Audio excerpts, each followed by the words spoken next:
राम राम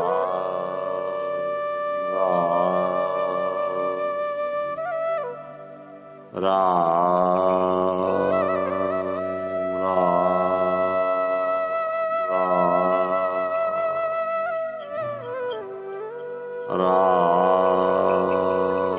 राम राम।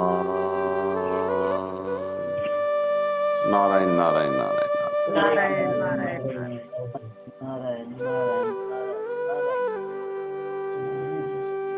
देखो भाई, आज तो महाराज जी खास बात बताई कि मनुष्य जीवन का एक उद्देश्य होना चाहिए, एक ध्येय होना चाहिए कि मेरे को भगवान की प्राप्ति ही करनी। तो का उद्देश्य बनाना नहीं है, उद्देश्य तो बना हुआ है। भगवान ने हमारे को मनुष्य केवल भगवान की प्राप्ति के लिए ही बनाई, केवल उद्देश्य को पहचानना है। अब उस उद्देश्य की सिद्धि कैसे होगी? तो कहा कि अपना जो भी इष्ट है, एक भगवान में जिसमें रुचि है, उस एक को पकड़ो, एक को मानो, एक भरोसा, एक बल, एक आस विश्वास, एक राम घनश्याम चातक तुलसीदास। बस उसी भगवान का पूजन करो, उसी को अपना मानो, उसी का सहारा रखो, उसी को याद करो, तो भगवान की प्राप्ति बहुत शीघ्र हो जाए। अब बार बार बदलते रहते हैं, कभी किसी का पूजन किया, कभी किसी का किया, तो फिर उसमें जल्दी सीधी नहीं मिलती, क्योंकि हम भगवान के हैं। दूसरे का सहारा तो हमारी भूल है, और भगवान के तो हम हैं। भगवान ने हमको अपना मान रखा है, केवल अपनी भूल मिटानी। अब जीव भूलवश क्या करता है? संसारी चीजों का अभिमान कर देता है। मेरे पास इतना बल है, इतनी बुद्धि है, इतना धन है, इतना वैभव है। उसकी जगह अभिमान करो तो भगवान का करो। मैं भगवान का हूं और भगवान मेरे, इस बात का अभिमान करो, इस बात को हरदम याद रखो। सत्संग की सार बात, मूल बात है, इतना समय अपन को सत्संग करते हो गया, कम से कम इतनी बात तो अपने हृदय में जम जानी चाहिए कि चीजें दो हैं, एक शरीर है और एक शरीर को चलाने वाला है। शरीर हमेशा बदलता रहता है और भीतर में जो सत्ता है वो ज्यों की त्यों है। अगर हमने दोनों को अलग अलग जान लिया तो फिर हमारा आगे जन्म नहीं होगा। जानने का मतलब आप दृढ़तापूर्ण मान लो तो भी जानने की जिम्मेदारी भगवान पर चली जाएगी। और दोनों की अनुभूति हमारे को है, अनुभूति का मतलब ज्ञान भी है, हम उसको आदर नहीं दे रहे। शरीर निरंतर हमारा बदल रहा है। जब हम छोटे बच्चे होते तो कैसा था, फिर बड़े हुए कैसा था, आज कैसा है और आगे फिर कैसा हो जाएगा। लेकिन सत्ता में कभी कोई बदलाव नहीं होता। वो अपना असली घर है, वो ही अपना है।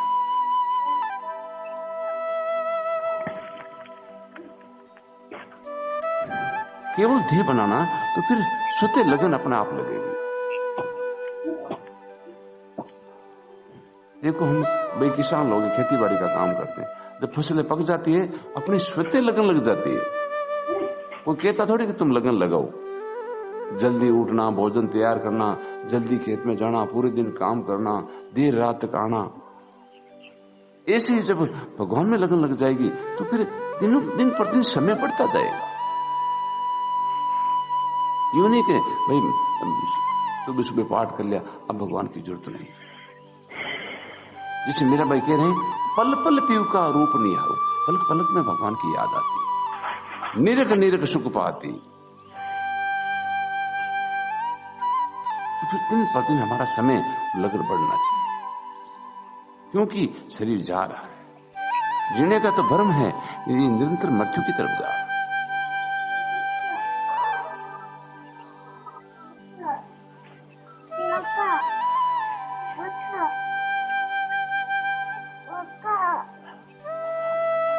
तो भाई जीवन का दृढ़ लक्ष्य करो। बाकी हम संसारी काम कितने कर लेंगे, कितने सुधार लेंगे, वो तो एक दिन बिगड़ेगा। बिगड़ेगा मतलब छूटेगा। हमने खूब सारा धन का संग्रह किया, बहुत मकान बनाया, बहुत परिवार बढ़ाया, मोह किया, सब कुछ किया, लेकिन मरते ही कोई काम नहीं आएगा, सब छूट गया। लेकिन भगवान की तरफ जितने कदम बढ़े, जितना प्रेम किया, जितना भजन किया, वो हमारी असली पूंजी, असली धन है।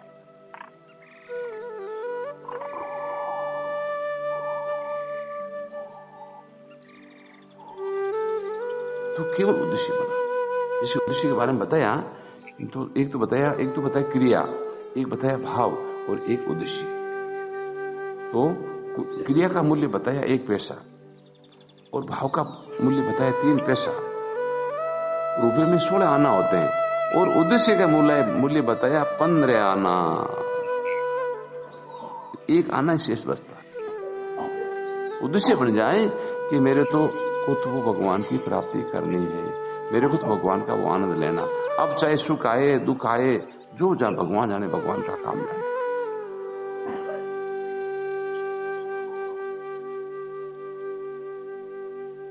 तो वही उद्देश्य भी बना हुआ है। अब हम भगवान के एकदम निकट है, एकदम नजदीक है, जिसमें हम गीता जैसे ग्रंथों में लगे, भगवान के नाम में लगे। अब तो थोड़ी सी प्रयास की जरूरत है और निसंदेह अपना काम होगा। इसमें नुकसान और हार तो होती नहीं भाई। जितना भजन किया उतना पुण्य थे, लगन पूरा करेंगे तो पूरा हो जाएगा। तो अब इसको पूरा भी करना है। तो पूरा करने के लिए थोड़ी सी लगन की जरूरत है। दिन दिन सूरज सुवाए हो गए, दिन प्रतिदिन लगन बढ़नी चाहिए, समय बढ़ना चाहिए। जैसे मीरा भाई कह रही, दिन नहीं चैन, रेण नहीं निंद्रा, और छिन छिन व्याकुल होत हिया। जब एक लक्ष्य बन जाएगा, फिर ये स्थिति बननी शुरू हो जाएगी। भाई हमारे भगवान है, हम भगवान के, तो भगवान हमारे को मिल क्यों नहीं रहे? क्या बात है? तो फिर बार बार भगवान से जीव प्रार्थना करेगा, तो भगवान ही कृपा करके जीव का अज्ञान दूर करेंगे।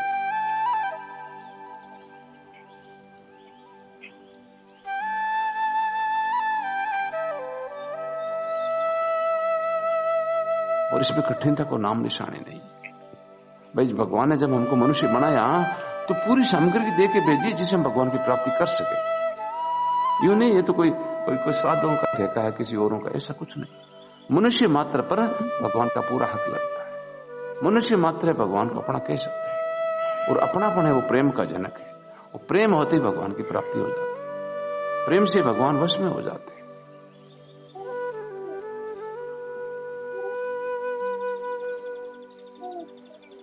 मैं तो हूं रे भक्तों रा दास, भगत मारा मुकुट मणि। भगवान को हम अपनापन करेंगे तो भगवान को आनंद आएगा। और कहा कि हम तो दास, भगवान कह रहे मैं तो दास बन जाऊंगा इस प्रेम के लिए। वो शक्ति मनुष्य के पास है, वो शक्ति हमारे पास है।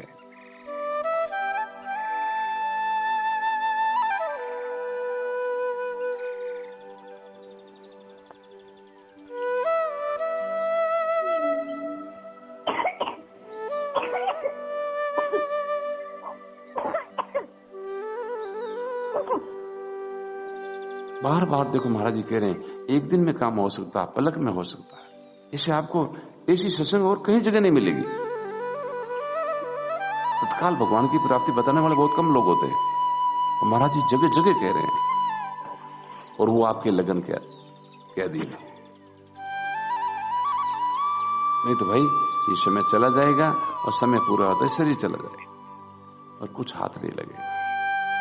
तो अपनी लगन को बढ़ाओ। लगन बढ़ते ही भगवान का समय बढ़ जाएगा, भजन का समय बढ़ जाएगा।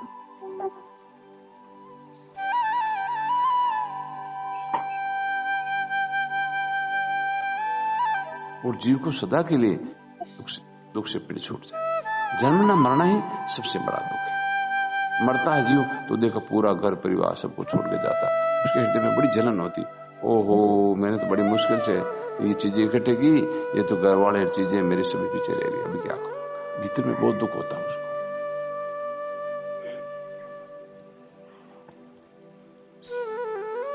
तो अगर हम पहले से भगवान में लग जाएंगे, भगवान का आनंद मिल जाएगा, तो फिर छोड़ने का दुख नहीं।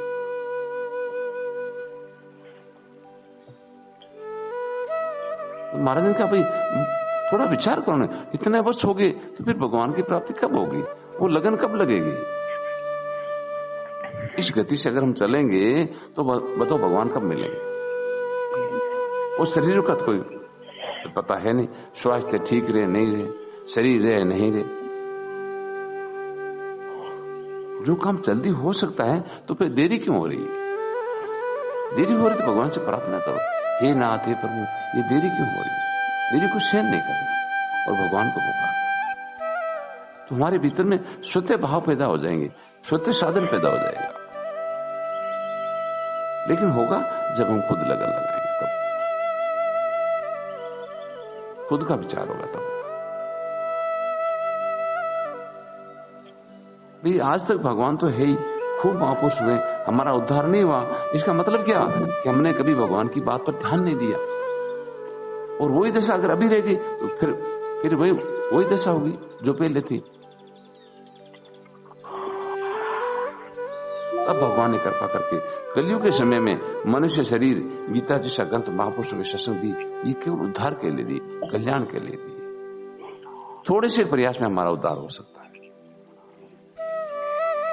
केवल गीता और भगवान महापुरुषों की वाणी पर विश्वास करना।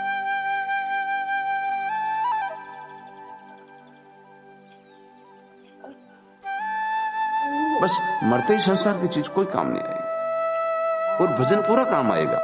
भजन जितना हमने किया है, जितना समय दिया है, वो पूरा हमारे काम आएगा। गति पर भी पीछे नहीं रहता। तो वही जो असली धन है उसका संग्रह ज्यादा। हाँ संसार काम यह तो करना है, लेकिन अपने धन का विशेष ख्याल रखना।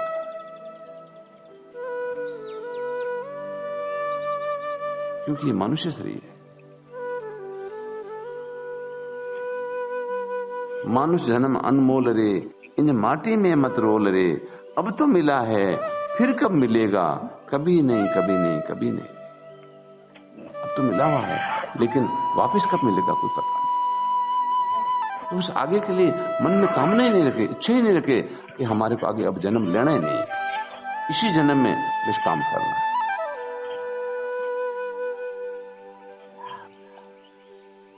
और वो काम हो सकता है। महाराज जी बार बार कह रहे हैं, समय का तो कोई कारण है ही नहीं। भाई भगवान मौजूद है, केवल हमारी तैयारी चाहिए कि हम उनसे मिलना चाहते हैं, हम आनंद लेना चाहते हैं, भगवान को सुख देना चाहते हैं।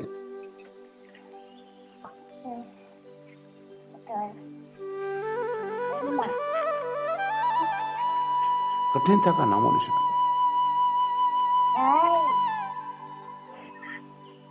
केवल सच्चे हृदय से लगने की जरूरत है। ये हमारे को तो केवल भगवान की तरफ ही चलना, भगवान की प्राप्ति ही करनी, अब सुख दुख की परवाह नहीं करनी। महाराज ने साफ साफ कहा कि जो सुख दुख से ऊपर नहीं उठ सकता वो भगवान की प्राप्ति कर ही नहीं सकता। भाई सुख दुख तो शरीर में है और भगवान इससे परे है। जब हम शरीर को पकड़ते हैं तो हमारे सुख दुख की अनुभूति होती है। शरीर से मोह जब हट जाएगा तो सुख दुख का असर नहीं पड़ेगा, क्योंकि हमारी स्थिति भगवान में हो गई। तो सुख में राजी नहीं होना और दुख में दुखी नहीं होना, तो हमारा शरीर से मोह टूट जाएगा और जिसको भगवान की प्राप्ति कहते हैं वो हो जाएगी। और सुखी दुखी होते रहेंगे तो शरीर में फंसे पड़े हैं।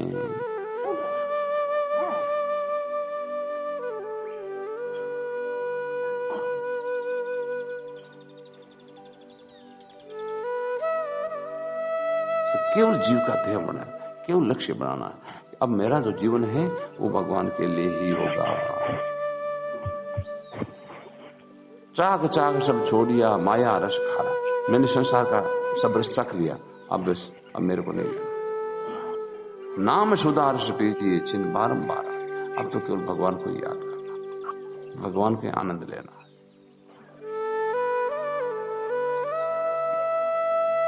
तो फिर भगवान की प्राप्ति एक दो सुगम और सरल है, क्योंकि भगवान ने मनुष्य शरीर इसी के लिए दिया।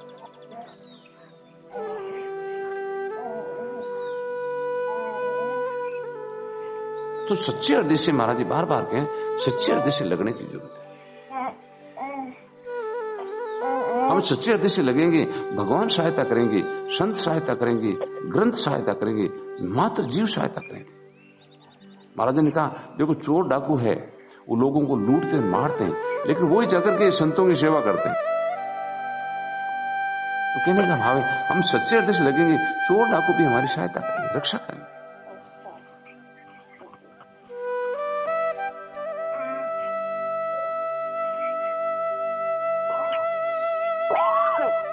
सियावर रामचंद्र भगवान की जय। मौर मुकुट बंसी वाले नारायण नारायण। नारायण नारायण।